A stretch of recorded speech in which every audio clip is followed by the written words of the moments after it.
Buenas noches. Hace algunos años, de las múltiples veces que he estado acá, era una feria del libro y yo debía hablar en la universidad, como en la segunda sala. Abajo estaba Ríos, entonces estaba como lleno, ¿no? Entonces yo pensé que iba a estar solo, pero no, había más de 100 mujeres y como 4 varones. Y yo iba a hablar de la capacidad de liderazgo en la mujer de este tiempo, y es un análisis de una novela de José Saramago que se llama El ensayo sobre la ceguera, donde la mujer del médico es la que logra llevar a buen fin a todo el grupo que sufre de ceguera. Y bueno, ya trato de mostrar eso y por qué, ¿no? Y cuando terminé, ya el moderador dice si alguien tiene una pregunta, y se puso de pie un señor y me dice: yo creo que usted está equivocado. ¿De dónde saca usted que las mujeres tienen capacidad de liderazgo? Yo no le pude responder, como 10 se pararon y acabaron con él, ¿no? Se tuvo que salir. Y claro, eso fue tan intenso que ahí terminó la conferencia. Ya nadie se atrevió a preguntar. Pero me da mucho gusto. Yo he escrito el prólogo de esta obra y me da mucho gusto estar una vez más contigo. Creo que será como la tercera, ¿no? Me encanta porque me caes muy bien y admiro mucho tu trabajo. Y pues yo quiero hacerte unas preguntas para que después de la disección que han hecho mis compañeras, que tú puedas decirnos algunas cosas aparte de lo que se te antoje de tu obra, ¿no? Si se fijan, ellas han hablado de que es una invitación a que se lleven el libro a casa, porque si es un proyecto universitario y a veces los proyectos universitarios no son proyectos comerciales. Y vale la pena apoyarlo por eso, pero además porque el libro es de verdad, hay que tenerlo en casa. Yo creo que en México tenemos pocas cosas de que sentirnos realmente orgullosos. Ustedes hagan un análisis y no van a encontrar mucho. Y entonces nosotros necesitamos crear ese capital intangible, es decir, las grandes personalidades que tenemos que hacer que se enteren los demás. Yo creo que es parte de lo importante del trabajo de Patricia. Entonces imagínense que ustedes muestran estas personalidades, 21 mujeres, a sus hijas, a sus nietas, y que vean que tenemos un pasado, pero que como no somos una cultura dominante, pues entonces muy fácilmente nos dejamos impactar. Y nuestros cantantes favoritos, y nuestras actrices y actores favoritos, y a veces nuestros escritores favoritos, ni siquiera escriben en español. Y eso no es malo, vamos, ¿no? Pero yo creo que podemos compartir nuestros valores con los valores de los otros, y yo creo que todos saldremos ganando. En el mundo anglosajón de que ustedes son vecinos, Shakespeare sigue rifando, y es muy complicado que entre alguien no digamos de México, de cualquier cultura, porque lo que hacen ellos es como defender su personalidad cultural. Y entonces como que nosotros no debemos ceder tan fácilmente. Tenemos personalidades importantes. Y creo que en este libro hay 21, desde Sor Juana hasta Liliana Blum,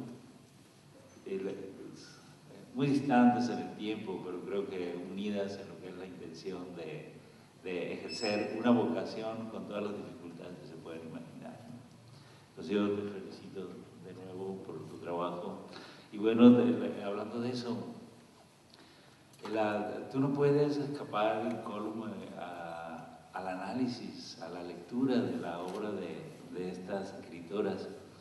Y entonces, ¿cómo haces, cómo enlazas, digamos, lo que sería, digamos, tu objetividad de analista literaria, de estudiosa de la literatura, tu fineza, te escribes con estilo, con la provocación sensible de lo que tienes que leer, porque tienes que conocer la obra de estas mujeres, y aunque creo que están unidos, ¿no? Pero sí muchas veces son apartamentos estancos donde pues uno a veces puede llorar con algún poema o irritarse, y sin embargo a la hora del análisis pues sí tendrás que recuperar como ese estatus de maestra universitaria, ¿no? ¿Cómo haces? ¿Cómo sobrevives?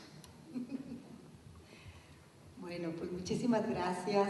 Antes de responder la pregunta de Elmer, quiero darles las gracias a todos ustedes por estar aquí, las gracias al Centro Estatal de las Artes por esta muy cordial invitación, a Norma Bustamante, a Edma, a María Edma, a Olga Angulo, que ya nos conocimos en una feria del libro de Guadalajara en el 2005, ¿verdad? Estábamos presentando el libro El asesinato de Elena Garro, en donde recojo el periodismo de Garro, y ahí nos conocimos, y en el 2006 conocí a Elmer Mendoza, y ahora tengo el gran placer de conocer personalmente a Norma Bustamante. ¿Quién dice que las mujeres no son líderes, ¿no?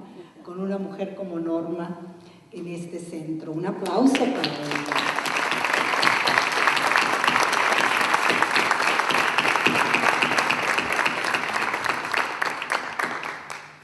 Bueno, pues vamos a establecer un diálogo, si a ustedes les parece, respondiendo a la pregunta de Elmer. Quiero decirles que esta antología surgió en el aula. Yo soy maestra desde 1978 y soy maestra en la Universidad de Nuevo México, en donde resido en Albuquerque. Y uno de mis cursos es literatura mexicana, enfocada principalmente en la equidad genérica. Así es que a lo largo de los semestres siempre estaba leyendo a estas escritoras y haciendo paquetes de lecturas, fotocopias, y en el 2008, recuerdo muy bien, comenzaba enero, había yo trabajado varios libros dedicados a Elena Garro, y dije, bueno, creo que hay otras escritoras a las que tengo que volver mi mirada y también rendirles un homenaje y rescatarlas del olvido en el que se encuentran. A pesar de que yo las enseñaba en clase, en ese momento me di cuenta que ya era tiempo de hacer también un libro para ellas. Y comencé esta aventura. Sor Juana me ha apasionado siempre, yo creo que como a la mayoría de ustedes. Y siempre había querido hacer algo en relación a Sor Juana, pero algo diferente, algo que no estuviera ya hecho. Y se me ocurrió hacer esto, ¿no? O sea, que Sor Juana fuera el hilo conductor de todas estas escritoras. Y entonces empecé a hacer la lista. Inicialmente iban a ser Sor Juana y 9 otras escritoras, o sea, 10 en total. Y luego, pues ahí está lo difícil, ¿verdad, Elmer? Va uno leyendo y dice, no, pues no puedo excluir a esta, y no puedo excluir a aquella, y esta tiene que entrar. Y bueno, después eran 15, y finalmente fueron 21. Y créanme que el 21 no fue deliberado, es decir, salió, porque los títulos generalmente se dan al final de que uno termina el proyecto. Uno comienza un proyecto sin título, sin nada. Y de Sor Juana al siglo XXI, 21 escritoras mexicanas revolucionarias, fue esto, ¿no? De que yo no podía dejar afuera a algunas escritoras. Bueno, pues entonces así fue como surgió este proyecto. Yo se lo debo a mis alumnos, a mis alumnas, a mi experiencia en el aula, y creo, sí, definitivamente mi propósito principal al armar esta antología es que estos libros sean libros de texto en las universidades, en las secundarias, en las preparatorias, porque las lecturas son accesibles para todos los niveles. Y también mi propósito era que los lectores, al terminar cada uno de los capítulos dedicados a cada escritora, tuvieran un conocimiento bastante profundo y amplio sobre cada universo. Cada capítulo, cada sección dedicada a cada una escritora, hay una semblanza que abre para que ustedes conozcan su vida. Después hay selección de su obra, porque generalmente las antologías solamente incluyen obra o las semblanzas son muy breves.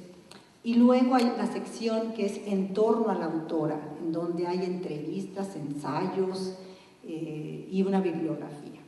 Y aquí otra cosa que fue muy interesante fue que las escritoras se ven entre ellas, es decir, hay textos de Carmina Narro, por ejemplo, vista desde Sabina Berman, o la China Mendoza que entrevista a Elena Poniatowska que entrevista a la China Mendoza, la China Mendoza que entrevista a Elena Garro, Gioconda Belli, por ejemplo, hay un texto de Gioconda Belli sobre Sor Juana.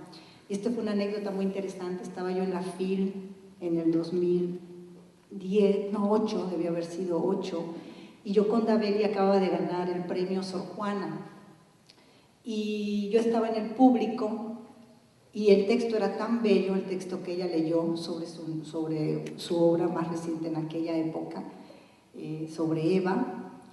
Yo le pregunté al término de la exposición qué significaba para ella recibir el premio de Sor Juana precisamente con su novela en donde ella hace toda una desconstrucción del mito de Adán y Eva.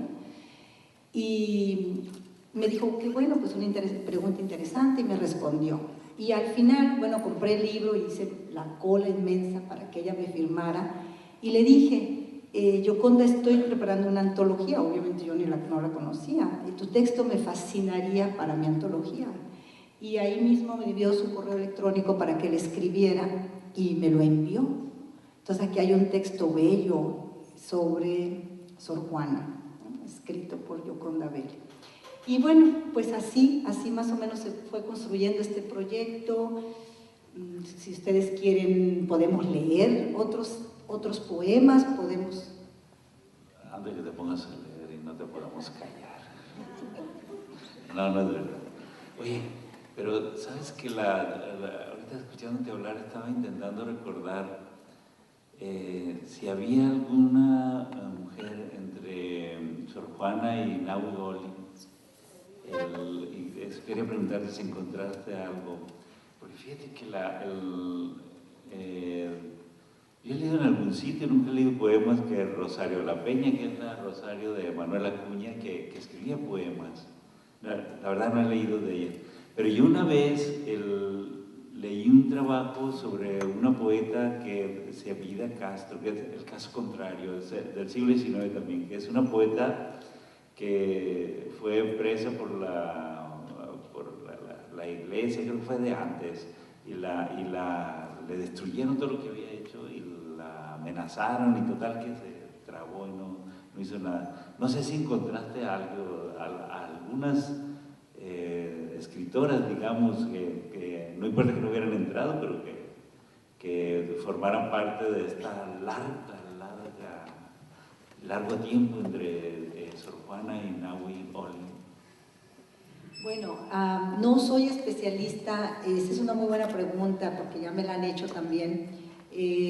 No he estudiado el siglo XIX con la minuciosidad con la que he estudiado el siglo XX, pero definitivamente que hay mujeres, no solamente en el siglo XIX, sino desde la época de la colonia, ¿no? En la misma época de Sor Juana hay noticias de algunas otras monjas también que su obra no ha trascendido por lo mismo, porque la quemaron, la destruyeron, etcétera, ¿no? Y durante la época de la independencia también ha habido mujeres muy importantes, y sobre todo en el siglo XIX.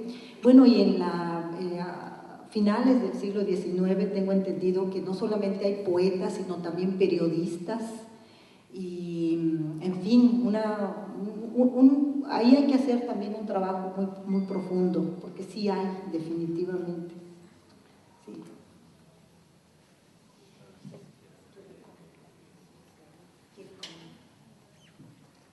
Pues a mí se me ocurren nada más que se me ocurre nomás preguntarte si en todas estas horas invertidas en investigar a cada una de ellas, de tanto sumergirte, digamos, en su yo interior y todo, su personalidad y todo, ¿hubo algún momento determinado de algún pasaje de alguna de ellas que te conmovió enormemente? No te digo hasta las lágrimas, pero sí una que te haya conmovido profundamente. Sí, claro. Yo no soy creadora, pero leyendo a estas escritoras, leyéndolas y releyéndolas, he escrito poemas inspirados por ellas, precisamente por esas horas y horas y horas de lectura y relectura y de selección. Y aquí, en el volumen 1, hay un poema que me inspiró Nelly Campobello, hay un poema o una prosa poética que esa me la inspiró el aula, fue una experiencia en el aula. Y lo escribí, se llama Una nueva lección de cocina, que si quieren lo podemos leer. Antonieta Rivas Mercado me inspiró un poema que también publico aquí, que en el caso de Antonieta también está basado en una experiencia en el aula. Bueno, podemos leer algunos segmentos si ustedes desean, o si tienen preguntas, comentarios. Sí. Yo quisiera preguntarte, Patricia, si entre todas las mujeres que antologaste, ¿hay alguna en especial que te guste más, que se haya acercado más a ti y por qué? Bueno, esa pregunta está difícil, ¿verdad? Pues claro, yo he trabajado muchísimo la obra de Elena Garro. Elena Garro me ha ocupado más de 30 años de mi vida y es una escritora desde luego fundamental. Esto no quiere decir que no me gusten y me apasionen las otras. Todas ellas me tocan, las 21 que están aquí me tocan de alguna medida, unas más que otras, desde luego. Es cuestión de gustos, ahí es la subjetividad, ¿no? que es patente, es así en la literatura, en el arte. Pero Elena Garro, porque la he trabajado por muchísimos años y por la situación de Elena, ¿no? Elena Garro, no sé si ustedes sepan sobre ella, es una mujer que fue una activista que defendió a los campesinos en los años 60 y que fue acusada de haber traicionado el movimiento estudiantil injustamente y vivió los últimos 30 años de su vida en la total miseria, en la pobreza, en el abandono absoluto. Y la obra de Elena todavía no ocupa el sitio que ella merece.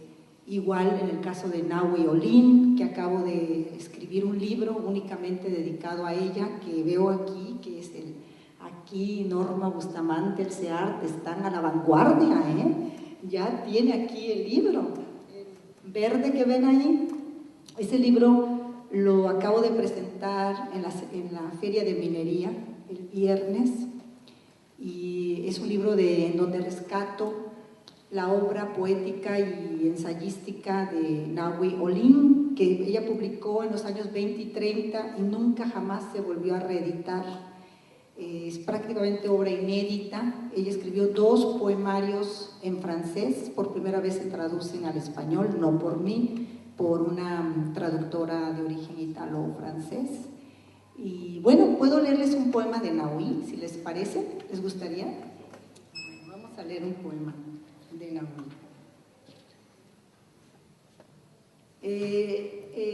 Nahui, uno de sus poemarios, originalmente escrito en francés, es Tierna soy en el interior, ya traducida. Hasta la fecha, Nahui Olin es una escritora y una artista, porque ella fue pintora, también caricaturista, modelo de Diego Rivera, pero siempre se le reduce al amante del doctor Atl, a la modelo de Diego Rivera, y no se estudia su obra, ¿no? Su producción y sobre todo su voz absolutamente contra la sociedad patriarcal de una manera tremenda. Miren, sé que puede sonar un poco atrevido, pero para mí en Nahui Olin encontramos esa misma precocidad, ese mismo deseo de aprender, de que vemos